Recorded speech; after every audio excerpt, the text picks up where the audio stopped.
inson baxtli bo'lishni bir sababdan istamaydi, shunchaki istaydi baxtli bo'lishni. Baxtli bo'lishdan bir maqsad yo'q. Rohatlar u baxtni o'zi. Sevilish u baxtni o'zi.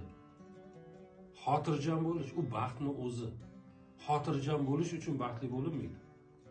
Yoki baxtli bo'lish uchun xotirjam bo'linmaydi. Tamommi? Ya'ni baxt bir sababsiz erishilishi kerak bo'lgan bir narsa.